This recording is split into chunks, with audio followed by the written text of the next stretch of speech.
Hey guys, what is going on? It's Finalizing here again. So today we've got a snow tutorial and it's actually very fitting because it is Christmas, or at least it is Christmas very soon. It may be Christmas when you're actually watching this video in a few days. But nevertheless, Merry Christmas to everybody because this is the tutorial that I'm going to be doing up until Christmas. So Merry Christmas to you guys.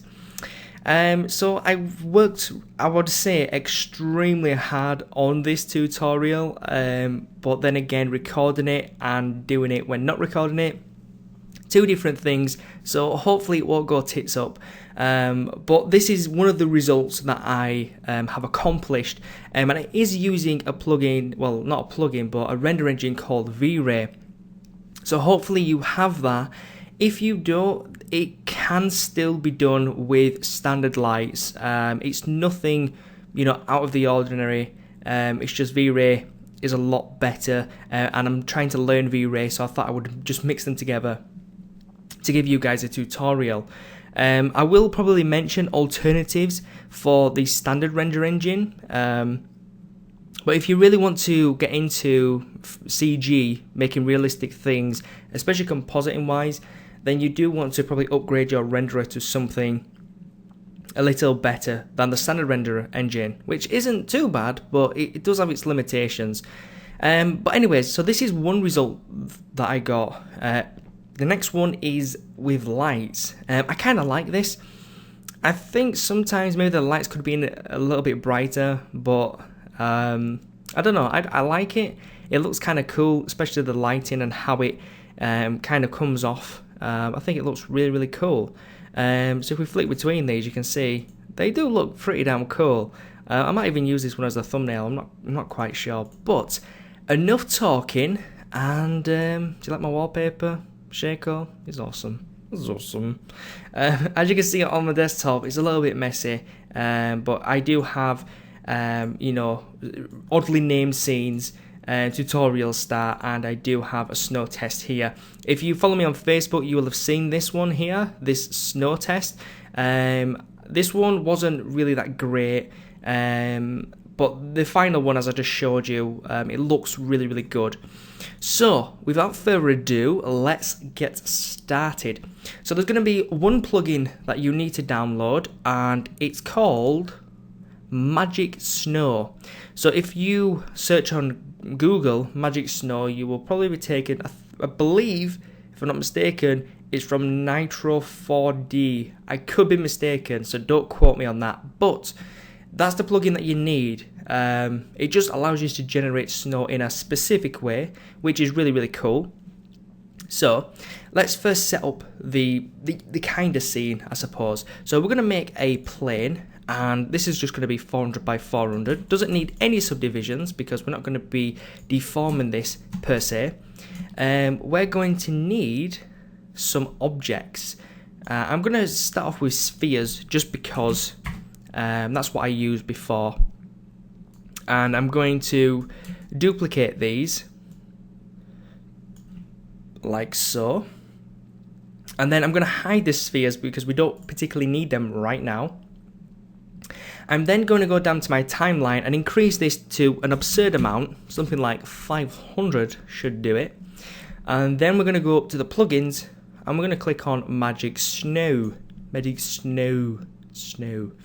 Anywho's, we're going to click on Magic Snow and we're going to go to the Magic Snow tab, which will bring up all the settings. Now by default, the Magic Snow is set up by 400 by 400, which is the exact same size of the plane, which is 400 by 400. So what we're going to do is we're going to drag this up slightly, and this is what we have. We're going to keep that size, and I'll talk you gradually through the settings, but it's nice to kind of figure it out yourself. And the quality is the quality of snow. So if you bring it really low, it's going to be very, very chunky. If you put it up to anything past 90, it's going to be extremely slow. And that's one of the drawbacks with this plugin is it's extremely slow. So be very careful when messing with the settings. It works better with a small radius in the X and Y. The size snow just determines how big of the blobs they are.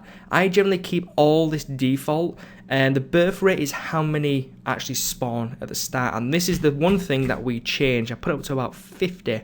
The speed is obviously the speed of which the snow falls, and the wind is of course how windy the particles are affected.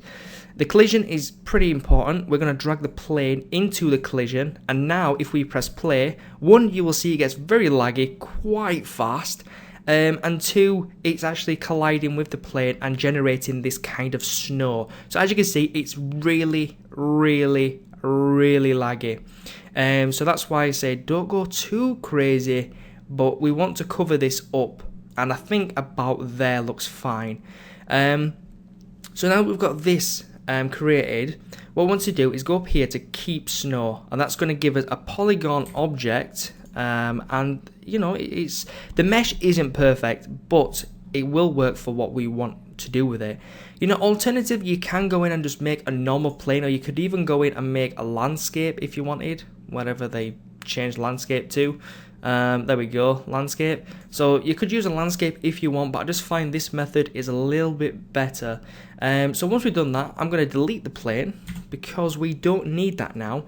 And then in the snow, we're going to go over here to the modifiers, and we're going to drop in a, if I can find it, come on brain work, there we go, collision.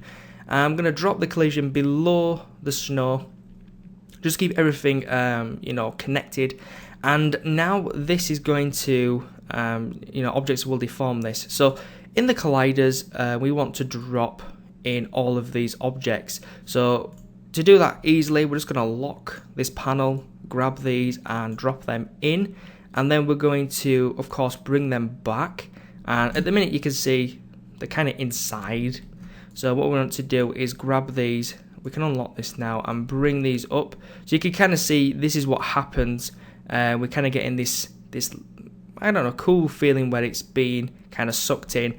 Of course it does have its limits. You can go into the I think it's advanced and fall off, and you can of course reduce these, basically play with the settings. I'm not going to give you exact settings because your scene is completely different to mine. This is just a tutorial, just a demonstration of the techniques that I use to accomplish my final image. So keep that in mind, especially when following any tutorial.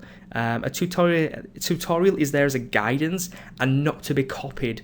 If you copy a tutorial, you might learn something, but you're not going to learn as much if you adjusted this. So we've adjusted this, what does it do? Apparently nothing. So you would have never known that if you never have touched it. So keep that in mind. It's really important that you understand that type of concept. So now that we've got that all jiggy and it looks good, it looks like the balls are actually indented into the snow, which is kind of good. It's kind of the feeling we're going for.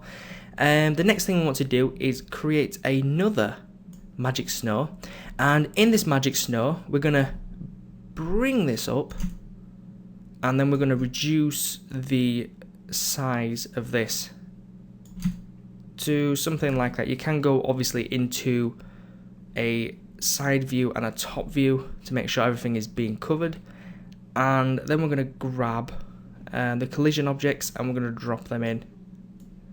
So all three are dropped in, and then we can hide the original snow, and the reason we hide that is because it will in fact give us a slower result. So let's just hit play, and we can kind of see snow is starting to form, which is kind of nice. As you can see, the birth rate is quite low, which it needs to be because we don't want too much of a build up, but this is where the creativeness comes in. How much snow do you want, etc, etc. So I think that looks okay. It's not like the other one in the tutorial, but it never will be. So I'm going to hit keep snow, and then I'm going to delete the magic snow plugin again, and then we can bring it all back, and this is what we have. So if we just hit render, it will look very ugly, but this is the results that we have. So what I like to do now is I like to drop these into a HyperNerves object just to give them that smoothness that it really lacks. So I'm going to turn off the lines, and you can see this is what we get, and it looks really nice. So I'm going to group all these together, and I'm going to turn off the subdivisions, I think down to 1 in the editor, just to keep things a little bit faster. So they're all grouped, and now what we want to do actually is we want to delete this material, and all is looking well. So first thing I'm going to do is going to save this. Why am I going to save this? Because V-Ray does have some bug issues. So sometimes when you're working with, for example, the interactive rendered region, it can crash and you will lose your work. I've done that multiple times and it's really, really annoyed the crap out of me. So just to kind of give you the heads up, if you are using V-Ray, then, you know, save your work. Control S, save it. Save it multiple times. So we're going to go up to the render settings, and the first thing we're going to do is we're going to change the aspect ratio over here. So we're going to make it 1280 by 720. Now sometimes it's not an ideal solution to go this high when rendering out. So what I might do is I might divide this by 2 just to start off with. So I know if I put this to 1280, the aspect ratio will still be the same, and that's kind of important. So what I'm going to do now is I'm going to get a cool angle here. Kind of not sure what angle I want. Got a little bit of an open gap up here, but in terms of the tutorial, it's not going to matter too much. It might be a little bit of a distraction later, but we can always fix it in Photoshop. But let's just give this a quick render, and we can kind of see, yeah, this looks alright. I don't know, it kind of is bugging me, so maybe I'll just go down like this, and that looks a little bit better. Maybe there. Okay, so first thing I'm going to do is going to make a camera. Why make a camera? Because cameras are important, especially with V-Ray. So I've got this saved. You can see in and out of the camera. You can't really see anything noticeable, but this arrow will appear, and that's just because of the position of the camera. So as you can see, it's showing me that the camera is there. So that's kind of nice. So next thing we're going to do is we're going to go into the renderer, change it from standard to V-Ray. Now in V-Ray, we're going to change the indirect illumination, which is GI. I'm going to turn it on. I'm going to change it to a preset of very fast for print. So once we've done that, we can give it a quick render in the viewport, and you can kind of see straight away it renders relatively fast, and we get a completely different look to what we had, and this looks, you know, pretty nice. Bear in mind we are looking through the camera, and when we add a camera tag, things can change a lot. So before we add a camera tag, what I want to do is go to the color mapping, and I want to basically use linear multiply, which is just it's basic color, it's linear. It's not like any of the other settings in here. So it's, I guess in the sense you could say it's true color, if that makes sense. So I'm going to uncheck these here. I'm going to uncheck all of these, and I'm going to change the gamma to 2.2 and hit enter. Now if we render now, you'll see there's a slight difference. It is a lot whiter, but it is quite bright as well. Now one of the things I've noticed is we have 2 linears and 2 gammas in Cinema 4D. By default, I think it was from R13 onwards. If you press Control D, we have over here linear workflow. So if I do a render to picture viewer, this should only take seconds. There we go. And if we turn this off, you should see a slight difference, if not a noticeable difference. And it is quite important to know the difference. So if we just kind of flick between these, you can't actually see much difference, but the difference is there when you add in the actual physical camera. So just be sure to turn that off, and obviously have your gamma set in the color mapping to 2.2. You do have a few options here, such as linear workflow. Of course, we need that checked on, and that's probably why it wasn't working before. Let's just give that another render, and you'll see the difference. My mistake there. So if we look through these, you can see one is extremely bright and the other is more duller. That's because we're not using, in a sense, 2 linear multiplies. So make sure you check that on. That's important there. The linear workflow, make sure that is checked on, and of course gamma is set to 2.2. So once we've done that, we can go over here, right click, go to Vray and put on a physical camera. Now the problem with a physical camera is if we do a quick render, you'll see it's going to be quite dark.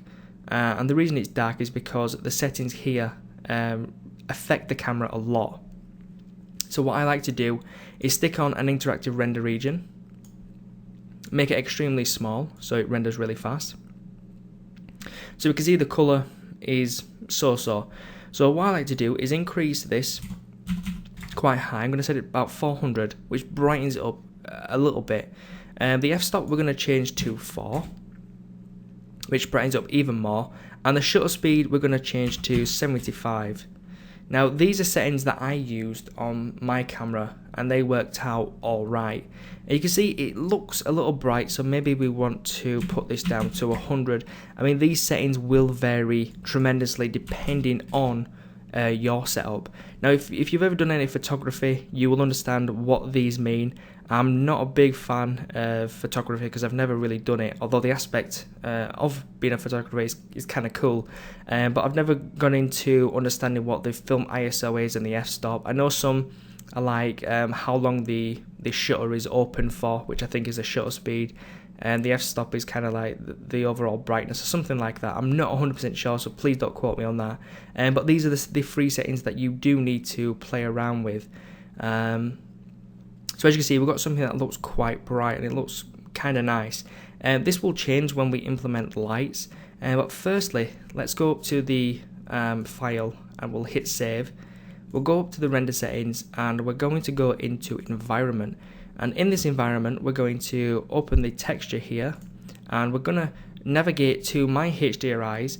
Of course, you won't have these, and unfortunately, I cannot supply these because they're basically not meant to be distributed from purchase. So just to cover myself from copyright, especially with all the copyright that's been going on YouTube lately, unfortunately you will have to provide your own HDRI, and anyone who's been doing CG for a while will probably have their own collection of these. If I just open this up, I don't actually want that one, I wanted the actual HDRI one.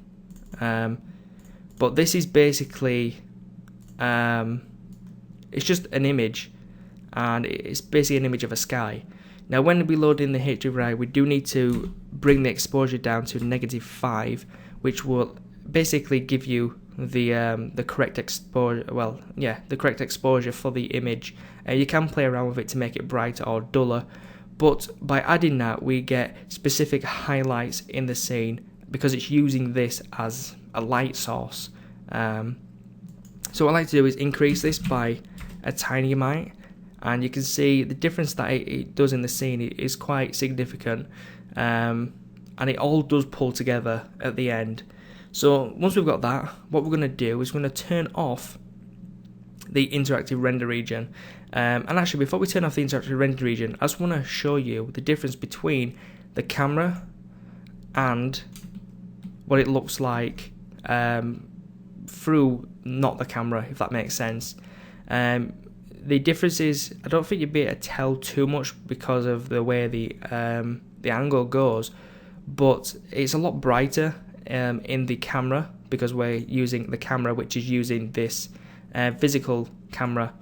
But when we aren't using the camera, and the colour will change. As you can see, this is kind of a bluey colour now, whereas when we go in here, it actually goes to a more cooler colour, more of a warm colour, excuse me.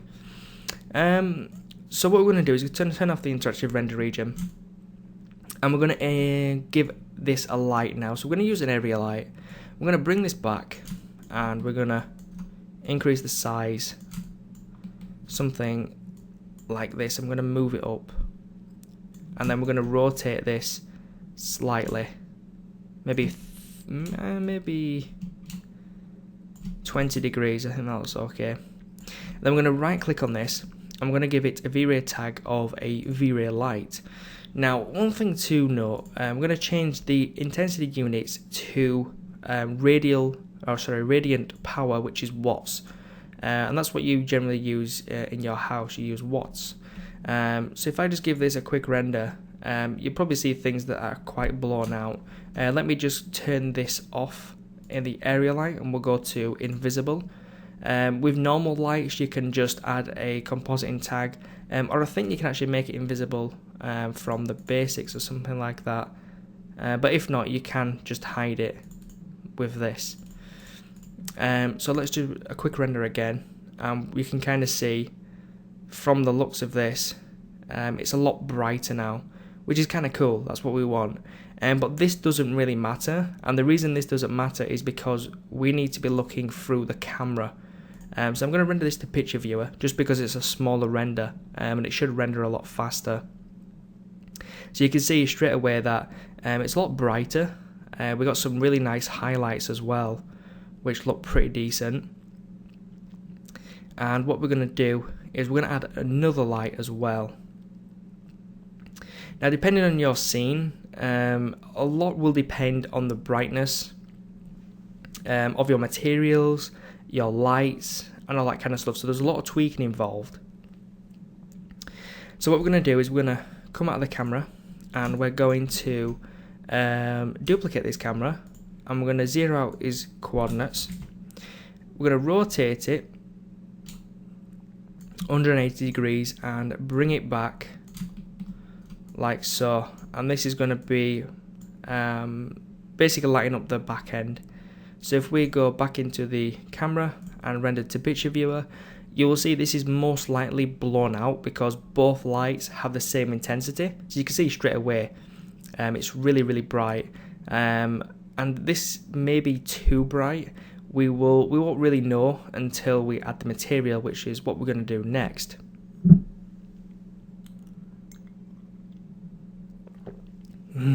Tea.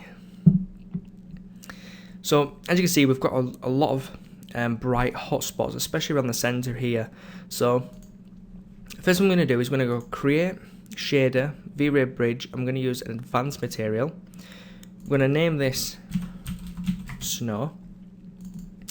So if you've never used V-Ray before, the material system is a little bit difficult to understand, but once you do understand it, it's really cool. So in the diffuse, we're going to be using a texture map, and in this texture map we're going to be using a noise. So we're going to jump into the noise, and we want to decrease the global scale down quite significantly, maybe about 2. And we want to basically go back 1 level, and we want to change this section here, the mix strength, to probably, I think maybe 5% might be ideal. So we're probably going to go to 0.5, and that's because we don't want it to be, a full, what's it called, a full noise. We want to blend this together. So we're going to increase the brightness of this because we do want it to be white. It is snow. We're also going to give it a transparency of 5% as well, just because snow isn't 100% a solid object. It's water, so it is transparent, and it really depends on how thick the snow is laid as well. So again, you will have to play with these settings depending on what your preference is. The next one we're going to look at is specular, and this is where all the fun happens, I guess. We're going to leave it on blend. The colour we can leave as white. The brightness we're also going to leave to 100%. Over here in the specular layer transparency, we're going to bring this up to about 98, and this is how how specular the material is. If we bring it really low, it's going to get really reflective. It's going to reflect a lot of this glossiness. Snow isn't extremely glossy, so if you want it to be kind of glossy, you can bring it down to something like 90%. I'm going to bring it to 98%. Over here in the highlight glossiness, I'm going to bring this up to 1, And in the reflection glossiness, I'm going to bring this down to about 65. And then we're going to scroll down and we're going to increase the glossiness here, subdivisions, to about 24. That's just going to give us a little bit more detail. And that looks okay. If we just apply this to our objects and give it a quick render, we can kind of get a feeling for what this looks like. Now the problem is that because it's a white object, everything's going to be blown out tremendously. So that's why we do need to dial back the lights and kind of get a good balance. Because now you can see quite clearly that everything is blown out tremendously. You couldn't really see it before because it was all neutral, but now we've actually given it a material of white. Everything just looks blown out and it doesn't look good at all. So to overcompensate that, we're going to have to reduce the brightness of the lights. So what I like to do is we're going to cancel that. I'm going to go to the lights for both of them, and what we're going to do is we're going to go to the area light, and actually we're going to go to the common tab first, and then we're going to enable shadows because shadows will help dull the light, and we're also going to reduce the brightness down to probably 2, and we're going to give it a render and see the difference between the 20 plus brightness and the 2 brightness. And you might even notice that this might be a bit too bright as well. It really depends on your preference and kind of the feeling that you're going for. So straight away the 2% looks relatively good. Yeah, that actually looks pretty decent. It doesn't look too bad. Yeah. So we've kind of hit the nail right on the head there. What I'm going to do though is I'm going to come out and I'm going to make sure I pick the correct light, which is light 1. I'm going to increase this to probably 2.2. And then for the light at the back, I'm going to decrease this probably by 1.5. I'm going to go back into the camera view and just give it a quick render again. And the reason I'm doing this is because I want one light to be brighter than the other, just to give it kind of a dominance feel.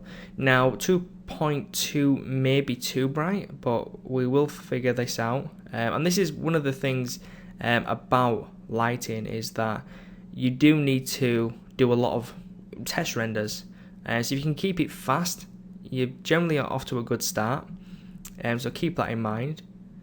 Now we can see that the colour isn't really matching because this feels warm. And the reason it feels warm is because in the camera settings we have a white balance. So if we set this to custom, and generally how this works is the white balance, you want to pick the colour that you want to pull out of the image.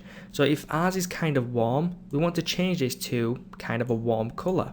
And if we just do a little test render here, you should see it gets more blue, which makes it kind of better because we're kind of giving it the illusion that it's cold, and with blue is kind of a symbol of coldness, and that's what people think of when they think of cold, I suppose.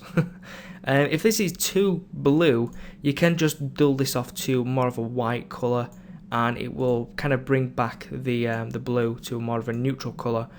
Which is something that of course you want. So it is just a lot of playing around. So from here I've noticed that the actual material doesn't have a lot of depth to it. So if we go back to the material, we're going to enable the bump, and in the bump we're going to add just another noise. Now again, this is just my preference, but you can go extremely crazy with this. You can add layers, you can add multiple noise maps, you can change the noise maps to different types. You can make it look really good. I'm going to enable bump shadows, and I'm going to reduce this to 0.15, and this should be okay. If I just do a quick render over here, we can kind of get a little understanding of what it's going to look like. So looking from this, it looks a little faint, And one of the things we didn't do is actually we need to reduce the scale. So by reducing the scale, it will allow us to have more finer bumps, if that makes sense. And you can kind of see we're getting them finer bumps, which looks okay. Doesn't look too bad. We could maybe get away with increasing this to maybe 2.5. I said 225, 2.5. Then we'll just do a quick render again, maybe of a larger space so we can kind of see it as a whole. And this looks alright actually. That looks kind of nice. And we can see we're getting some bright spots here. So there's a few things we can do. We can go in and adjust the light. One of the things that you might want to do is increase the gamma, which of course is going to make it brighter. But sometimes you want to increase the gamma to match the linear workflow. So if we just give this a render again, you might be able to see there's a difference. Things just look a lot better. So that's maybe one thing you want to kind of address. But again, it really depends if you're using Vray or standard. So if I just have a look at this, you can see it's very jagged, and that's because we only have one subdivision in the actual subdivisions over here. So what I'm going to do is I'm just going to do a normal render just to kind of compare.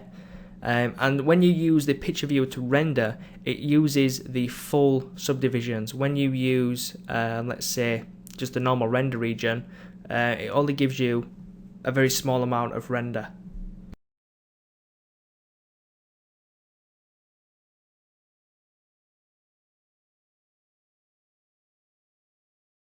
Sneezed and almost bit my tongue off. Yeah, I'm awesome. Ow. You don't find tutorials like these anywhere else. I think I bit my tongue off. Anywho's, so if we can do a comparison between these two, you can kind of see there's a big difference here. Now we're still getting this kind of blown out feel here. So what we can do is we can go back into the lights and we can kind of say, okay, this one needs to be 1.8 and this one needs to be maybe 1.1. And maybe I can change this color to kind of a blue color just to give it a bit of a tint, and then we can render that again. Now why did I put them settings in, and how did I know? Well, I don't. That's just the thing. It's all about experimenting and playing with the lights and understanding, you know, how dull do I need to go. If I go too dull, then things are going to look, well, too dull, and how do I compensate for that? Well, there's a lot of things you can do. You can increase the environment, so make that brighter. You can dull the lights down even more. So looking at this, the highlight here is still too bright. So what I can do is maybe bring this down to 1 and bring this one down to 0.6 and then do another render. And we've gone down significantly now, so we will understand how the light is actually affecting the overall scene, or is it something else that is creating this brightness. It could be the environment, it could be the linear workflow that we may have to reduce some settings. And looking at this, you can see we've gone down significantly. The overall scene isn't changing that much, but we can tell that reducing the light is producing different results. So that's kind of cool. So what we can do is to address this, we can go into the environment here and we can maybe just decrease this to 1 and do a quick render and see, by reducing this environment multiplier, does it get duller or does it get brighter? The premise would be it would get duller because we're reducing the multiplier. But we can't often understand that until we actually use that. So as you can see, doing that has took down that big highlight. So what we can do now is we can actually increase the lights again, and by increasing the lights we get that kind of highlight back. So we can put that to 2 and let's just put that to 1 and do another render, and this is all you have to do. This is the core of lighting. It's about rendering, tweaking, rendering, and tweaking. There's no easy way to get around it, and that's why rendering in such a low resolution is ideal, because you can see these are taking 7 minutes, 7 seconds, 22 seconds, 27, 40, 34, 40, 36, 29, and then this one, which is probably going to take about 36. So we can kind of see from these two, from that to that to that. So increasing the light hasn't increased it a lot, but it has increased it some. So again, we go back to the light, we increase this to about 3, and we increase this to about 1.7. How do I know these settings? I don't, I'm just guessing. And unfortunately, this is the only thing you can do in order to learn about lighting. You know, there's no magic number to punch in that will give you extremely good results, and there's just nothing available in that sense to, you know, do it. The only way you can learn it is by practicing, and then you will kind of understand, if I make a scene at this scale, then the lights at this brightness or wattage will work well for me, and by doing that, that's the only way you can really gauge it. One thing to note is scene scale, which is the size of objects, dramatically, well, how to say it, it will dramatically change how your scene looks, because lights are meant to be lit in real world scale. So for example, if you have a microphone and it's 8 inches tall, if you model it and it's 50 inches tall in CG, then the lighting will look really weird and it'll be extremely hard to actually light, because especially with something like Vray, which works with real scale values. But yeah, let's just kind of do a big render now, and we'll kind of see what results we have.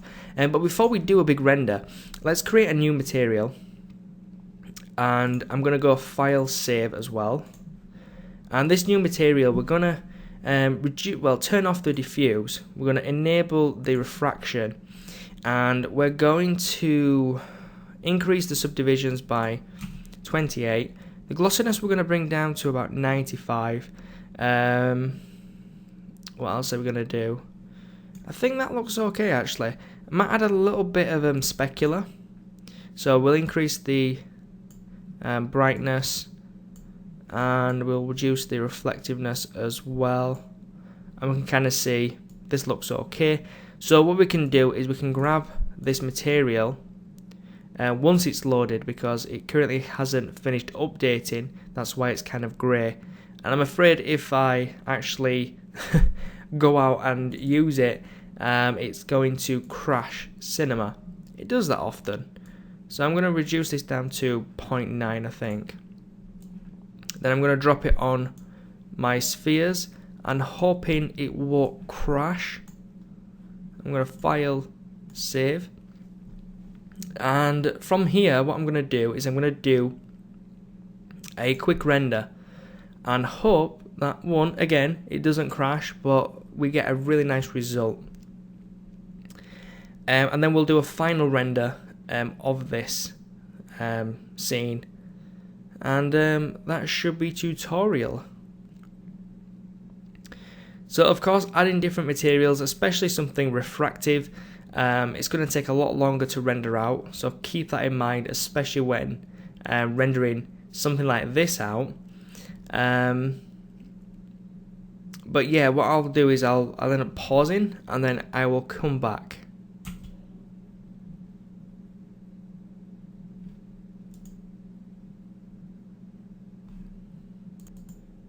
Okay guys, so we're back, and the reason I came back right at this stage is because I wanted to let you guys know that this render is taking a while. It's taking about 11, almost 12 minutes for just this one frame. And the reason it's taking that long isn't because of the snow shader, it's simply because of the refractive object that we have, which is these spheres. So if you're doing this for a specific scene, maybe like a forest or something like that, or just some snow, maybe with a text, then you're not going to have 11 minutes and 39-second renders, and that's just simply because of the materials that you use. So please keep that in mind. Now I wanted to show you these almost side by side. These are, of course, the one that I created and then the tutorial one, and you can see that they both look relatively similar. This one on the right obviously looks a lot more bluer, and that's simply because the lights are a lot more bluer, and of course I'm taking a lot more orange out of the white balance, so that's kind of makes it more blue. But to be honest, they look very similar, which I'm really happy with, because the results are supposed to be, of course, similar, but not exact, because you will never make something the exact again. It's impossible. Unless you have the exact same settings that you use, then of course it will look similar, but when you just go and create something, it's impossible to make it twice. Even if you follow this tutorial, something will be different about it. The placement of the balls, the snow that you put on the balls, the snow on the ground, the objects that you use. It really all depends on what you use. But in a nutshell, that's the tutorial. Now I just wanted to go into a little bit of detail before we finish up about how to kind of do this with Cinema 4D native renderer. I'm not going to go through the whole tutorial again with it, but in terms of creating the environment, you would just use a sky object, and in the sky object you would use a material with the HDRI on, and that's how you would get the environment lighting. And for the lights, it's pretty much the same, and generally everything else will be the same. The other things that you won't do is change like the f-stop and stuff like that, although you can use that on a physical camera with the physical render engine, so maybe that's something you would want to look into. But primarily this was a snow tutorial with Vray, but you can still get similar results with the native renderer to Cinema 4D or even the physical renderer, so keep that in mind. So hopefully you guys enjoyed this tutorial, and hopefully it helped you out. Thank you very much for watching, and thank you to all the subscribers that I've gained over the last few weeks, and of course the ones that I gain in the future. So that's pretty much it, guys. So I hope you enjoyed, and I will catch you in the next episode. Peace.